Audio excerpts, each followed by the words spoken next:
I'm Kelly McGonigal, a psychologist and the author of The Joy of Movement, which is all about how moving your body can help you experience joy and hope and social connection and even courage, which is so important now more than ever when so many of us, including me, are dealing with stress and uncertainty, anxiety, isolation, even grief. And one of the ways that I have been answering the call is by filming dance classes. So I usually teach 6 dance classes a week, and it's a tremendous source of joy and community in my life. And when we first got the stay-at-home orders over a month ago, it's been actually kind of devastating to lose that kind of daily connection. And so I've been filming classes, videos for my community center students, sending them off. And I've heard from so many of them how being able to dance has been a moment of joy in an otherwise confusing and difficult time. So many of them are actually living at home alone, and being able to dance and have that sense of connection is absolutely critical right now. And the same has been true for me. You know, I heard from so many of them that even just getting that video lets them know that somebody is thinking about them. And I feel the same way. Choosing to dance and to move is a way of remembering the community that I care about, which is one of those sources of courage and meaning that I can call on when I'm feeling alone and stuck and uncertain.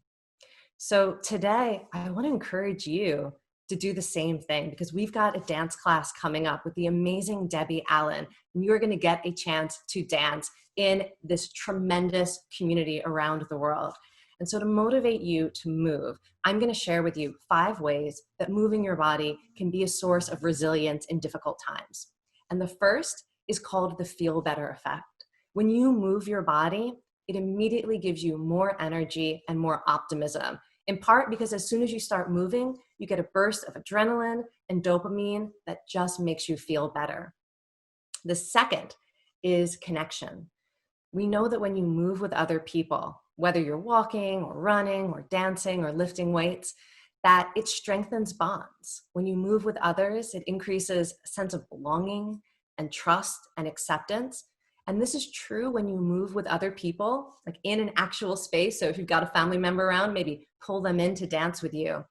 But it's also true when you just have the idea of moving with others. And so as you take this dance class, knowing that there are people all over the world who are moving with you, allow yourself to feel that sense of connection to big community and something bigger than yourself. Now, the third way that movement can be a source of resilience has to do with music. And when you move to music, it is empowering.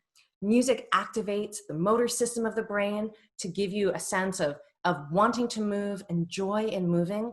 And there's something about moving your body that allows the energy and the essence of a song to get inside of you. So if you move to music that makes you feel fierce, it brings out that courage. If you listen to music that makes you feel happy, it brings out that inner joy. So your playlist right now could be one of your greatest resources. Fourth way that movement can be a source of resilience is something called hope molecules. And we know that when you contract your muscles in any form of movement, that your muscles release molecules into your bloodstream that actually travel to your brain, where they work to help relieve depression and anxiety and make you more resilient to stress. And this happens anytime you move your body and use your muscles. And in fact, those molecules called hope molecules, even if you can't feel it happening, know that every time you choose to move, you are giving yourself an intravenous dose of hope. And the last way that I want to share with you has to do specifically with dancing. So around the world, every culture, the movements that are part of traditional dance forms, they are movements that express and evoke joy, right? So whether you are taking up space, you are bouncing, you are stomping, you are spinning, these are movements that allow us to tap into the natural human capacity to experience joy and express joy and celebrate life. And when you choose to dance, you are giving yourself permission to choose joy, even in the midst of chaos or pain. And that's something you're going to get a chance to experience right now. And I want to say one last thing about dancing. So I had a chance to take the first Instagram live dance class that Debbie Allen taught when we all started to get these stay-at-home orders. And in that class, there was a move that she led. And you can even you could try it on now as a bit of a warm-up. Arms reaching up, gaze looking up. And as we did that movement, Debbie said, give something to the world. Give something to the world.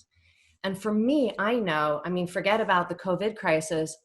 Through all of my life, moving my body is a way that I have been able to deal with anxiety and stress and tap into my desire to show up and give something to the world. And so when you choose to move your body, you are tapping into your own natural capacity for hope and for joy and for connection. And you can choose to move your body as a way of fueling yourself so you can continue to show up and to give something to the world. So I hope you will join me, get your dancing shoes on, and let's move.